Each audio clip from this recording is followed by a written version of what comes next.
It's an honor to be back. It's not too long ago that I was sitting in your guys' shoes when I was, at Wahlert High School. I just want to start thanking Mike and the TH for having me. It's an honor to be back. And then I want to congratulate all the athletes. There's a reason you're here. A lot of hard work, sacrifice, year in and year out. And this is, it's a neat reward, that they, go to recognize you guys, and you are really deserving of that. Just as much as you guys, I think, the parents, you might not realize it now. You look back, down the road, and you realize how much your parents, have helped you out over the years. Think about all the car rides, taking you to the tournaments, games, all that kind of stuff. So you might not realize it now, but just make sure you thank your parents at some point tonight.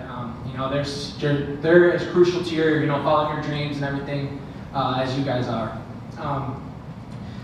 When I was kind of thinking about what I was going to say tonight, on my drive back from Chicago, I try to put myself in your guys' shoes. When I'm 15, 16, 17 years old, what are some things that I would have liked to hear at that age, or what should I have heard at that age? So I kind of was thinking, and if you get anything out of what I say, I'm going to use my story as an example. Just to keep working, set dreams, set goals. And just keep working. Some days are going to be hard. Some days, there's going to be challenge, there's going to be adversity. But at the end of the day, if you keep pushing forward, you're going to put yourself in good positions, to be successful on whatever that is in life. Whether it's sports, academics, music, theater, whatever it is that brings happiness to your life, just go for it. So I'll start, back in my younger days. Just like many of you, I'm sure, I grew up playing ASO soccer out at the soccer complex. I played independent league baseball for the Reds down at the sports complex. I grew up playing the YMCA, just like all you guys. My story's not different than yours in any way, I promise that. I just enjoyed being around other people, playing sports, whatever that may be, soccer, baseball, you name it. It just gave me a lot of fun and it fulfilled my life. I had some older siblings. So if I wasn't playing in my own sport, I was getting drugged to sporting events like I'm sure many of you are. And if you are an older sibling, just know that you have a lot of younger siblings that are looking up to you, and they really just want to be like you. So the example that you set is what they're going to strive to become. Some memories that I can think of, as a young kid, going to Lorsall sports camp, that used to be the highlight of my summer every year. Just go to meet a bunch of kids and play sports, for a week. And I did that for about 4 or 5 years. Just a big memory of mine. I can remember having a lot of fun and just being around a really good people. And then fast forward to high school. I get to Wahlert, and I'm 5'4", 119 pounds, soaking wet. I was a little kid, and I just enjoyed playing sports. I put myself in football, basketball, track, and baseball. And I think the biggest thing looking back now is you see a lot, or you hear a lot of, specializing in one sport, or focusing on this or focusing on that. And to be honest, I never had, my parents never, forced me to do anything. They didn't put me in a sport and said, hey, you have to do this or you need to do that. It's kind of just let me, do what I want to do, what made me happy. And I think when I look back on high school especially, it's just fun, and that's what it should be. If you enjoy doing it, it brings happiness to your life, and you got some drive, some passion, go for it. That's what it's all about. I don't think it's, your goal shouldn't be to, be a professional, sports or whatever it is. You should be able to dream and think about that, but just make sure that you enjoy the ride. That's the most important part. When I think about high school, there's some great memories. All the inner city games, between Hempstead and Senior. how fun was that? Used to treat those basketball games like it was a Super Bowl. The football games were Super Bowl. It's just a really good, moment in my life. Going to state basketball, state track. The Drake relays was always, an incredible experience, and it was just the people around me is what made it.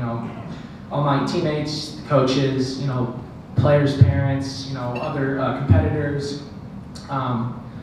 Just focus on the sport that is at hand in that season. Enjoy it. Enjoy the people you're with. Live in the moment. Teammates, coaches, friends, those are the things that you're going to look back and remember. I'm standing up here now. I can't believe it's already been 7 years. But, you don't think about the stats, or you don't think about all conference. You think about, the times that, you had with your teammates, your coaches, you're laughing, a big game, a big loss, Sharing it with people was the most fun part of, my high school career. And, Dubuque is honestly one of the best communities that I've ever been around as far as people being genuine, always surrounding yourself with good people. And then fast forward to my time at Iowa. I wasn't this highly recruited recruit. I didn't have offers coming in. I didn't know what I was going to do. I knew that I had a dream of playing for the Hawkeyes one day, and by the skin of my teeth, I got an opportunity to walk on. Looking back to this day, I don't know where I would be if it wasn't for that. That shaped a lot of my future, and I'm very thankful to Coach Ferentz and just to have that opportunity. I kind of take you, year by year. It's kind of a roller coaster of a college career, but I redshirted as a freshman, and I kind of, was thinking about this. And the common theme, I kind of set, small goals for myself that kind of led to a big, ending goal. And it's easy to look at the big picture and kind of get overwhelmed, like, what if this never happens, or this or that. But if you set short-term goals and keep achieving those, and then setting new short-term goals, you'll lead up to your big dreams. I redshirted my freshman year. I walked on. I was just happy to be a part of the team. Putting on, an Iowa jersey to me was one of the goals that I set for myself in high school. And when I did that and I got to that point, it was just one of the most awesome experiences of my life. And then after that season, my first season, I was like, I have to set a new goal. You gotta raise the bar a little bit.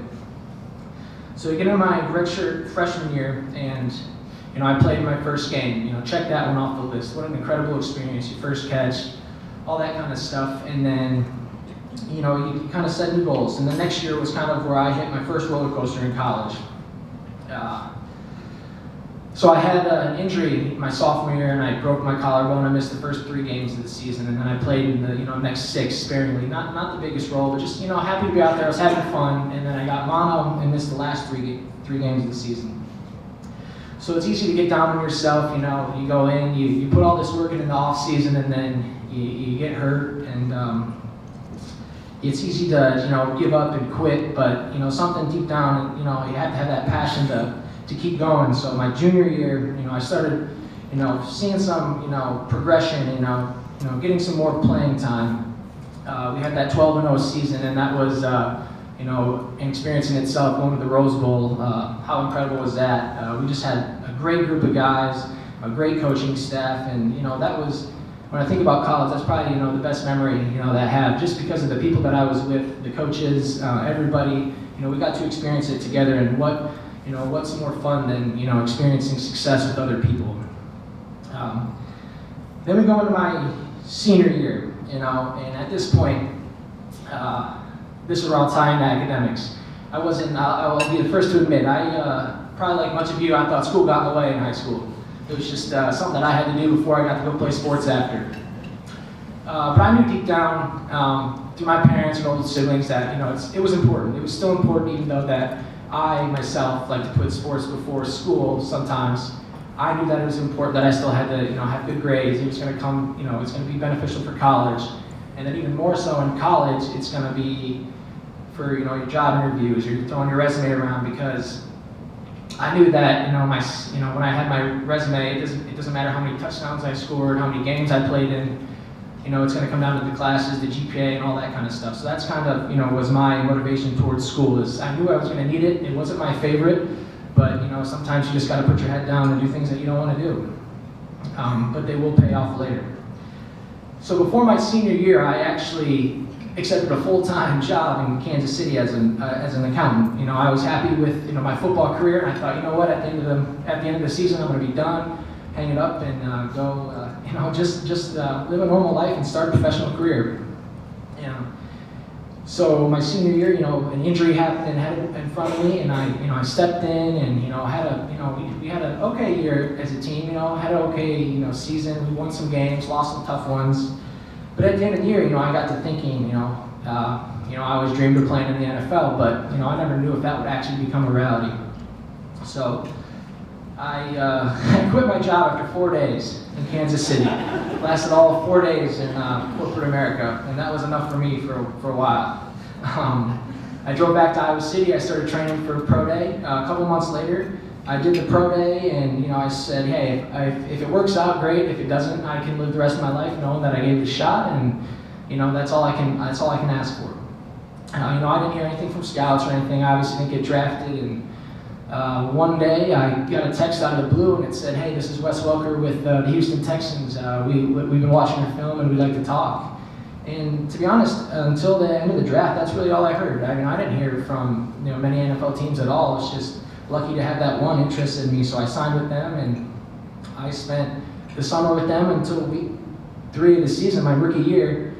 They cut me. I walk in one day, I'm lifting weights, and he comes in, and this is the harsh reality of the NFL. He says, hey, coach wants to meet with you. I go upstairs. He said, hey, pack your bags. We'd like to have you back next week, but we don't know any guarantees. So, I was jobless right then and there. I got in my car, made the 24-hour drive back to Dubuque. And crazy world that it is, 3 days later, I was out in New England. I worked out at 6 a.m. and put a workout in front of the scouts. And then, 10 o'clock, I was on the field with Tom Brady and Julian Edelman at practice. So you just, if I can use any example out of that, you just never really know, when you're going to catch your break. But as long as you set short-term goals, that lead to your long-term passions and your long-term goals, you're going to put yourself in, position to succeed. And just speaking on just my time in New England, what an incredible experience, just a great group of guys. We only get to see what the media puts out there, but there is a lot more to know than just that, I promise. It only shows the good in everything. There's a lot of struggle, even with, big-time names, big-time players. They still wake up in the morning. They still got to eat breakfast. They still got to drive to the stadium. They have to do all that. And, it kind of just made me open my eyes that, the media puts this perspective on people, but, they're just like us. They came from, similar roots as us, and the work ethic and their ability, to put time into the knowledge of the game and, study the film, and their work ethic and their passion for football is what made them successful. The media is the one that put them in the spotlight.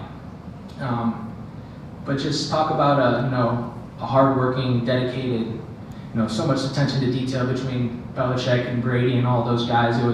It was incredible to be around, an incredible experience, and I'm just very fortunate that I was able to be a part of that, and it's definitely made me a better person and showed me really what hard work and what some passion can get you in life, take you a long way.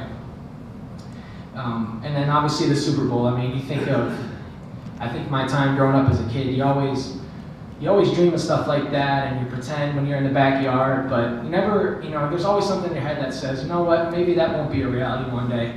So when it became more, it was kind of, it was surreal. I didn't know how to, accept it. I guess it's still, I don't know if it's still fully set in, but talk about an experience. I'm thankful for every moment of it. But when I stand up here and I look back on it, I think about all the people. That's what makes it go. I'm so thankful to be from a community like Dubuque. The Wahlert community has helped me in many ways. There's a lot of good people here that are looking out for your best interests, and if you just keep the mindset, it's not always gonna work out perfectly, but there's gonna be setbacks, there's gonna be adversity, there's gonna be good days, bad. You'll put yourself in the right direction. And I stand up here and I think, you guys are, thinking about my path, and I kind of talked about it a little bit, but I promise it's pretty similar to yours. It's not far off. I grew up playing all the same sports and all the same fields as you guys, same gyms. It's really just about, having a work ethic, sticking to your goals, and keep setting new ones, and do what makes you happy. If one day you figure out that that's not sports, so be it. But whatever it is, do it with everything you have, and I promise there won't be any regrets. That's kind of, my story, and I just want to use that as an example, that, just to keep following your dreams. It's really simple. But if you guys, I just want to open it up to a Q&A if you guys want to have any questions, or otherwise I'm not going to stick around afterwards if you don't want to ask in front of a group. But I just thought I'd open it up just in case. Tough crowd. Thank you, guys.